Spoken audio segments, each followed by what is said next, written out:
നമസ്കാരം. ഞാൻ doctor Jayashree Gopi, Kozhikode baby memorial ഹോസ്പിറ്റലിലെ ENT സീനിയർ കൺസൾട്ടന്റ് ആണ്. മൂക്കിലെ ദശ അല്ലെങ്കിൽ സൈനോനേസൽ പോളിപ്പോസിസ് എന്ന വിഷയത്തെക്കുറിച്ചാണ് ഞാൻ ഇന്ന് നിങ്ങളോട് സംസാരിക്കുന്നത്. ഒരിക്കലെങ്കിലും മൂക്കടപ്പ് ഇല്ലാത്തതായിട്ട് ആരും ഉണ്ടാവില്ല. അപ്പോൾ ഈ മൂക്കടപ്പിനുള്ള കാരണങ്ങൾ എന്തൊക്കെയാണ്?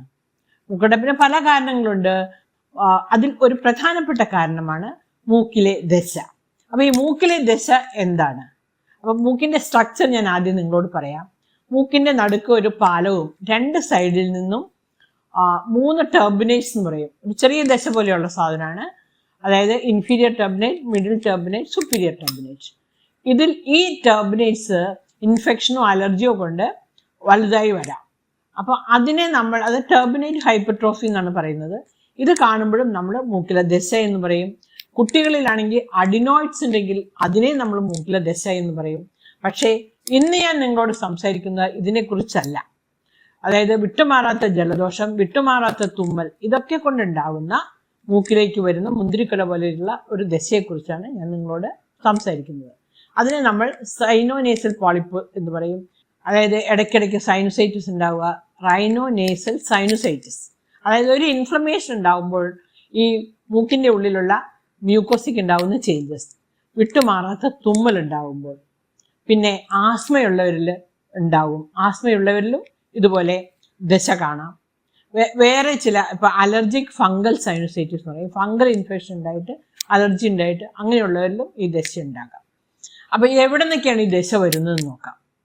അപ്പം മൂക്കിന് ചുറ്റും ഈ കവിളിൽ, ഈ തലയോട്ടിയിൽ ചില വായു അറകളുണ്ട്.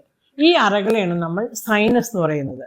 ഈ അറകൾ നമ്മുടെ വായുടെ ഉള്ളിലുള്ള മ്യൂക്കോസയില്ല, ഒരു പിങ്ക് കളറിൽ കാണുന്ന അതുപോലെ തന്നെ ഈ മ്യൂക്കോസ കൊണ്ടാണ് ഈ അറകൾ ലൈൻ ചെയ്തിരിക്കുന്നത്.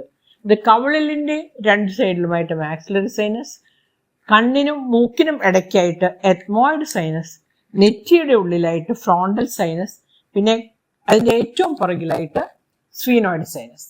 അപ്പം ഈ അറകളിൽ നമ്മുടെ വായിൽ ഉമിനീരുണ്ടാവുന്നത് പോലെ തന്നെ ഈ അറകളിൽ നിന്നുള്ള സെക്രീഷൻസ് ഉണ്ടാകും. അത് നാച്ചുറലായിട്ട് മൂക്കിൻ്റെ ഉള്ളിലേക്ക് വന്ന് തൊണ്ടയിൽ കൂടി താഴേക്ക് ഇറങ്ങുകയാണ് ചെയ്യുന്നത്.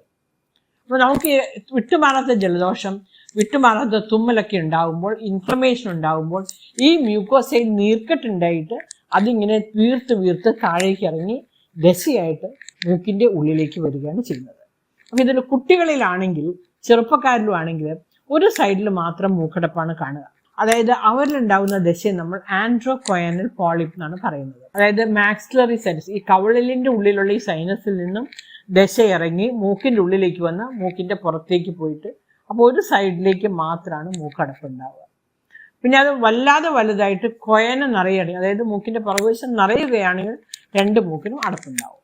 പക്ഷെ മുതിർന്നവരിലുണ്ടാകുന്ന ഈ മൂക്കിലെ ദശ എങ്ങനെയാണെന്ന് വെച്ചാൽ, ഞാൻ പറഞ്ഞ ബാക്കിയുള്ള സൈനസുകളൊക്കെ ഉണ്ടല്ലോ, എത്മോയിഡ് സൈനസ് പ്രത്യേകിച്ചും, അതിൽ നിന്നും ഇങ്ങനെ നിറച്ച് ദശകൾ ഇറങ്ങി എല്ലാ frontal sinus, ethmoid sinus, sphenoid sinus, maxillary sinus, ഇവിടെയുള്ള ഈ സൈനസുകളിലെല്ലാം ബ്ലോക്ക് ഉണ്ടാക്കി മൂക്ക് നിറഞ്ഞു നിൽക്കുന്ന ഒരു ദശയാണ്.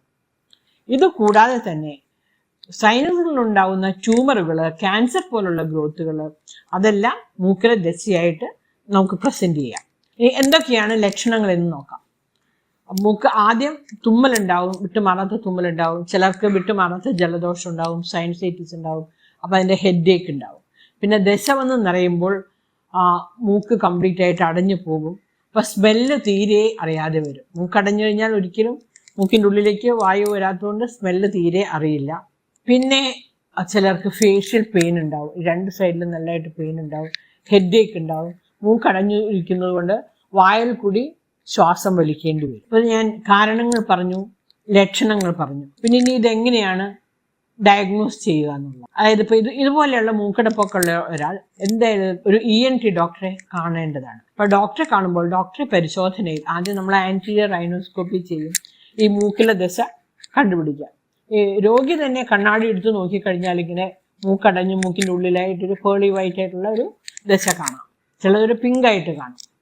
പിന്നെയുള്ളത് ഡയഗ്നോസ്റ്റിക് നേസൽ എൻഡോസ്കോപ്പി എന്ന് പറയും. അത് എൻഡോസ്കോപ്പ് ഉപയോഗിച്ച് മൂക്കിന്റെ എല്ലാ സൈഡിലുള്ള ദശകളെ, ഉള്ളിലുള്ള കാര്യങ്ങൾ നമുക്ക് സ്ക്രീനിൽ കാണാൻ പറ്റും. ഈ ദശ എവിടെ നിന്നൊക്കെയാണ് വരുന്നത് എന്നുള്ളത് അറിയാൻ പറ്റും. ഏതൊക്കെ സൈനസ് ബ്ലോക്ക് ആണെന്നുള്ളത് അറിയാൻ പറ്റും. പിന്നെയുള്ള ഡയഗ്നോസ് CT സ്കാൻ ഉപയോഗിച്ചാണ്. CT scan of the paranasal sinuses. അപ്പോൾ CT സ്കാൻ ചെയ്യുമ്പോൾ ഏതെല്ലാം സൈനസുകൾ ഇൻവോൾവ് ആണെന്ന് അറിയാൻ പറ്റും. അതുപോലെ തന്നെ ഈ സൈനസിന് ചുറ്റുമുള്ള എല്ലുകൾ നശിപ്പിക്കപ്പെട്ടിട്ടുണ്ടോ, എറോഡ് ചെയ്തിട്ടുണ്ടോ, ഈ എല്ലുകൾ വലുതായിട്ടുണ്ടോ, സൈനസിൽ നിന്നും മൂക്കിലേക്കുള്ള ആ ഡ്രെയിനേജ് ഭാഗം വലുതായിട്ടുണ്ടോ അതോ അടഞ്ഞിരിക്കുകയാണോ, ദശ കൊണ്ട് അടഞ്ഞിരിക്കുകയാണോ എന്നുള്ള കാര്യങ്ങളൊക്കെ നമുക്ക് ഇതിൽ നിന്നും മനസ്സിലാക്കാൻ പറ്റും. അപ്പോൾ ഇത് ഡയഗ്നോസ് ചെയ്ത് കഴിഞ്ഞാൽ പിന്നെ എങ്ങനെയാണ് അതിൻ്റെ ട്രീറ്റ്മെൻറ്റ്? 2 തരത്തിലാണ് ട്രീറ്റ്മെൻറ്റ്. ഒന്ന് മെഡിക്കൽ ട്രീറ്റ്മെൻറ്റ്, ഒന്ന് സർജിക്കൽ ട്രീറ്റ്മെൻറ്റ്. തുടക്കത്തിൽ തന്നെയാണെങ്കിൽ നമ്മുടെ അലർജി ഉള്ളവർക്ക് ആൻറ്റിഹിസ്റ്റമിൻസ് കൊടുക്കും. പിന്നെ ഇൻഫെക്ഷൻ ഉള്ളവർക്ക് ആൻറ്റിബയോട്ടിക്സ് കൊടുക്കും. പിന്നെ സ്റ്റീറോയിഡ് സ്പ്രേ ഉപയോഗിച്ച് കഴിഞ്ഞാൽ, ചെറിയ ഡോസിലുള്ള സ്റ്റീറോയിഡ് ഉപയോഗിച്ച് കഴിഞ്ഞാൽ ചെറുതായിട്ടുള്ള ഈ മൂക്കിലെ ദശ അങ്ങോട്ട് കുറഞ്ഞു പോകും. ഈ മൂക്കിൽ നമ്മൾ കാണുന്ന ദശ എന്നുള്ള ടിപ്പ് ഓഫ് ദ ഐസ്ബർഗ് എന്ന് പറയും. അതായത് എല്ലാ സൈനസുകളും നിറഞ്ഞു കഴിഞ്ഞിട്ട് മൂക്കിലേക്ക് വരുമ്പോൾ മാത്രമാണ് നമ്മളിത് കാണുന്നത്.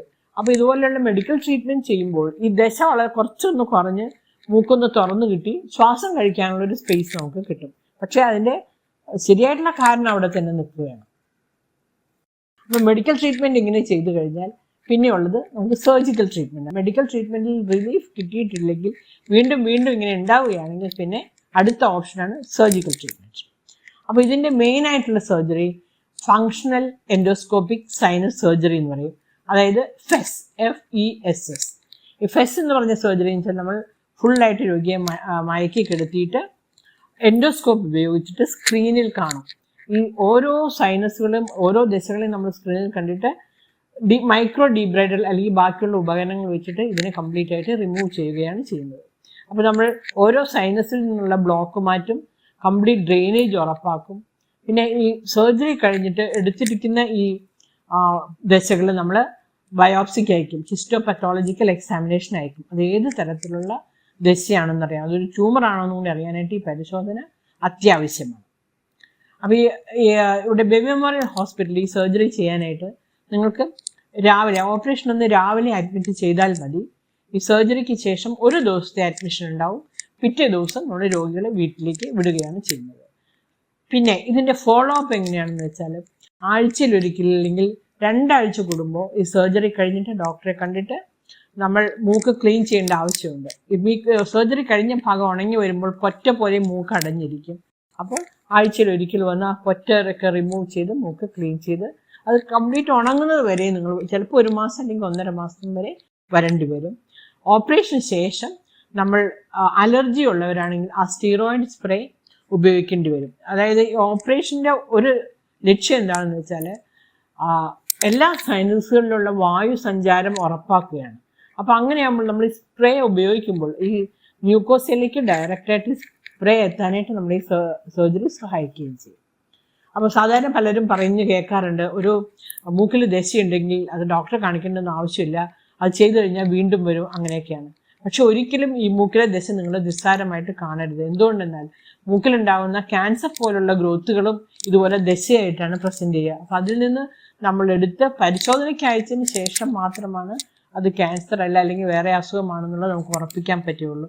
അതുകൊണ്ട് ഒരു കാരണവശാലും മൂക്കിലെ ദശ ഡോക്ടറെ കാണിക്കാതിരിക്കുകയും നിസ്സാരമായി കാണുകയും ചെയ്യരുത്. ഇനി ഇതിൽ എന്തെങ്കിലും സംശയമുണ്ടെങ്കിൽ താഴെ കാണുന്ന നമ്പറുകളിൽ നിങ്ങൾ വാട്സപ്പ് മെസ്സേജ് അയച്ചാൽ മതി, ഞാനതിനുള്ള മറുപടി പറയാം.